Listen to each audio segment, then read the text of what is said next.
नमस्कार दोस्तों, आज हम बात करेंगे एक ऐसे शहीद सैनिक की जिसको मरने के बाद भी भारतीय सेना की सेवा में रखा गया है। आप चाहे इस पर यकीन करें या न करें, भारतीय सैनिक और चीनी सैनिक इस पर विश्वास करते हैं। उस शहीद सैनिक का नाम हरभजन सिंह है। हरभजन सिंह की आत्मा चीनी सेना की गतिविधियों की जानकारी अपने मित्रों को सपने में देती है, जो हमेशा सच साबित होती है। और यदि भारतीय सैनिकों को चीन के सैनिकों का कोई मूवमेंट पसंद नहीं आता है तो उसके बारे में वो चीन के सैनिकों को पहले ही बता देते हैं। इसीलिए भारत और चीन के बीच होने वाली हर फ्लैग मीटिंग में बाबा हरभजन सिंह के लिए एक खाली कुर्सी लगाई जाती है ताकि वो मीटिंग अटेंड कर सकें।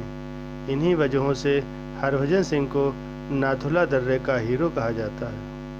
हरभजन सिंह का जन्म 30 अगस्त 1946 को जिला गुजरावाला, जो कि वर्तमान में पाकिस्तान में है, हुआ था।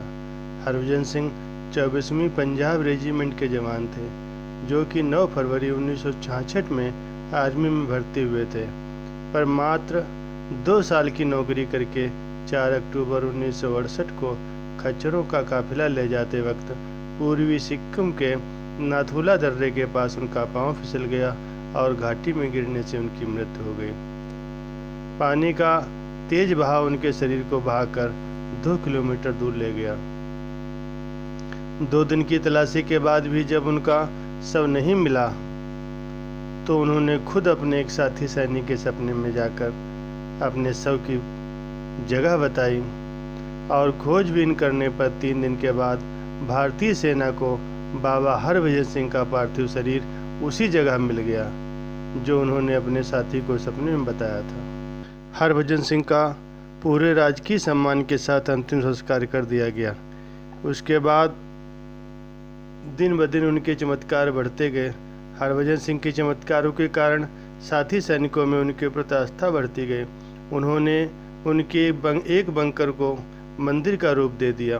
बाबा हरभजन सिंह के चमत्कार बढ़ते बढ़ते विशाल जनसमूह की आस्था का केंद्र बन गए, तो उनके लिए एक नए मंदिर का निर्माण कराया गया, जो कि बाबा हरभजन सिंह के मंदिर के नाम से जाना जाता है। ये मंदिर छांगू लेक के आगे और नाथुला दर्रे के पास 13,000 फीट की ऊंचाई पर स्थित है। बाबा का बंकर वाला मंदिर इससे भी 1,000 फीट के ऊपर है। मंदिर के अंदर बाबा हरभजन सिंह की एक फोटो और पास ही उनके सोने का एक कमरा भी बना है, जिसमें सोने के लिए बिस्तर के साथ उनका अन्य सामान, जूते और ड्यूटी की वर्दी भी रखी गई है। बाबा हरभजन सिंह अपनी मृत्यु के बाद से लगातार ही अपनी ड्यूटी देते आ रहे हैं। इनके लिए उन्हें बाकायदा तनख्वाह भी दी जाती है। उनकी सेना में एक रैंक है, नियमानुसार उनका प्रमोशन भी किया जाता है। यहाँ तक कि उन्हें कुछ साल पहले तक अन्य सिपाहियों की तरह ही 2 महीने की छुट्टी पर गांव भी भेजा जाता था। इसके लिए ट्रेन में सीट रिजर्व की जाती थी। 3 सैनिकों के साथ उनका सारा सामान उनके गांव भेजा जाता था। जिन 2 महीने बाबा छुट्टी पर रहते थे, उस दरमियान पूरा बॉर्डर हाई अलर्ट पर रहता था, क्योंकि उस वक्त सैनिकों को बाबा की मदद नहीं मिल पाती थी। लेकिन बाबा का सिक्किम से जाना और वापस आना एक धार्मिक आयोजन का रूप लेता जा रहा था, जिसमें बड़ी संख्या में लोगों की भीड़ जमा होने लगी थी। कुछ लोगों ने इस आयोजन को अंधविश्वास को बढ़ाने वाला मानकर अदालत का दरवाजा खटखटाया, क्योंकि सेना में किसी भी प्रकार के अंधविश्वास की मनाही होती है। लिहाजा सेना ने बाबा को छुट्टी पर भेजना बंद कर दिया। अब बाबा साल के 12 महीने ड्यूटी पर रहते हैं। मंदिर में बाबा का एक कमरा भी है, जिसमें प्रतिदिन सफाई करके बिस्तर लगाया जाता है। बाबा की सेना की वर्दी और जूते रखे जाते हैं।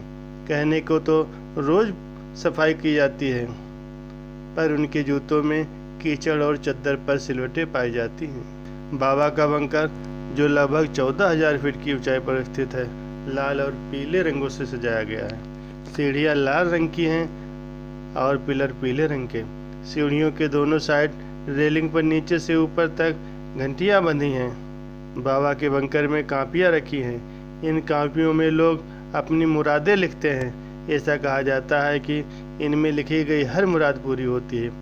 बंकर में एक ऐसी जगह है जहां लोग सिक्के गिराते हैं। यदि वो सिक्का उन्हें वापस मिल जाता है तो वे अपने को भाग्यशाली मानते हैं और फिर उसे हमेशा के लिए अपने पर्स या तिजोरी में रखते हैं। दोनों जगहों का संपूर्ण संचालन आर्मी के द्वारा किया जाता है। बाबा हरभजन सिंह का मंदिर सैनिकों लोगों दोनों के लिए ही आस्था का केंद्र है। इस इलाके में आने वाला हर नया सैनिक सबसे पहले बाबा के मंदिर में हाजिरी देता है।